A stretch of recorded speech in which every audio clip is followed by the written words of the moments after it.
Hello everybody, it's TannerFishies here, back again with a new Ninjago video here on the channel. In today's video, we're going to be discussing what exactly the landscape of Ninjago City might look like during the 2022 story, and how that could potentially tie in to a couple of hints and clues dropped by various Ninjago showrunners. Now obviously Ninjago City is kind of infamous for receiving a lot of destruction. The Ninjago series itself has even begun to make fun of itself due to all of the attacks on Ninjago City. Several citizens often proclaim, "Why are we even living here? What's the point of living in Ninjago City if it gets destroyed every other week?" And that's a good point, and I feel like we could totally see that storyline come up in the next season of Ninjago. This video is not going to be too entirely long because I don't have a lot to say regarding this subject, but I feel like the topic of Ninjago City being destroyed and attacked could very much come up in the next season due to the events of Seabound. Now Seabound is a very unique season in a lot of ways, but it's also very similar to the other seasons in terms of what happens to Ninjago City in regards to Seabound's finale. The big finale of Seabound did indeed take place in Ninjago City as Wajira flooded the entire city and began to attack. Now obviously Ninjago City has seen some really bad destruction in its day.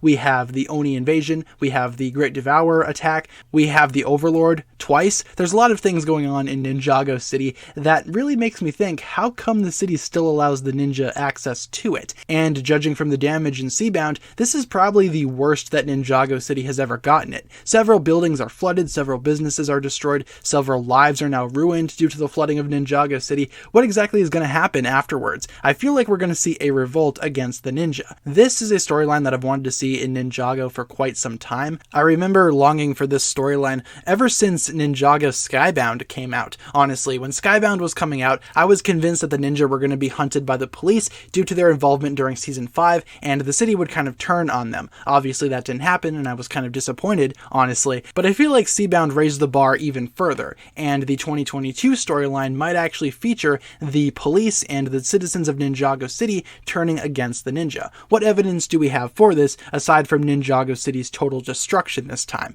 Well, we actually have an interesting plot point brought up by some of the Ninjago staff during a certain interview, in which they actually state that the government of Ninjago will be playing a large role in the next storyline, or at least have something to do with the 2022 story. Now this is interesting. We haven't really seen a lot of government official characters in the Ninjago timeline, unless you consider the royal family from Sons of Garmadon, and even some other characters could technically count as government. We have the mayor, of course, we have the police commissioner. Those people could technically count as government officials. The term government in Ninjago might be very different from what it means in our real world, but still, the government of Ninjago will be very much involved with the next story in some regard. Now here's what I'm thinking for the 2022 story. What if, following the complete destruction of Ninjago City during the events of Seabound, and of course with Nia leaving, her primarily causing a lot of this destruction during her battle with Wajira, what exactly is the city going to do? They're going to turn on the ninja, and the police commissioner and several other government officials of Ninjago City might agree with them. Several folks might not want the ninja in the city anymore, and it could very much turn into a situation where some citizens of Ninjago desperately want the ninja there due to their protection,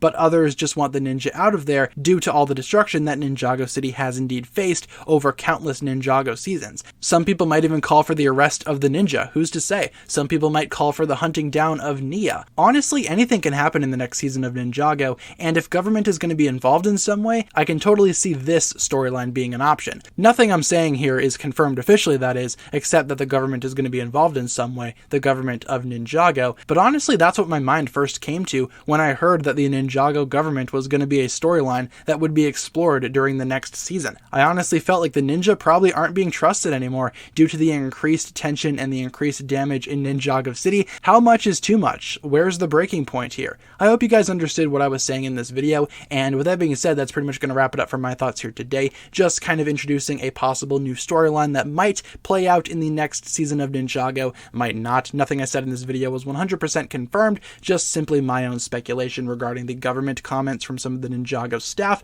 but honestly, I like the idea of the Ninjago government being involved more, and I'm very curious to see where this storyline goes. Are we going to see some type of tension between the ninja and the government? How much is too much for Ninjago City, and when is the breaking point? That's basically my question to you guys. Leave all your thoughts down below in the comments. How do you think the 2022 storyline will play out, especially with these new hints and clues in mind? Leave all your thoughts down below in the comments, and hopefully you enjoyed the video. If you did, feel free to like, comment, subscribe, do all that fun stuff, and check out the links down below in the description for my other forms of social media. As always, big shout out goes out to my Patreon supporters, including once again the marvelous Jan. Thank you guys so much for checking out this video once once again, my name is TannerFishies, and with that I bid you farewell.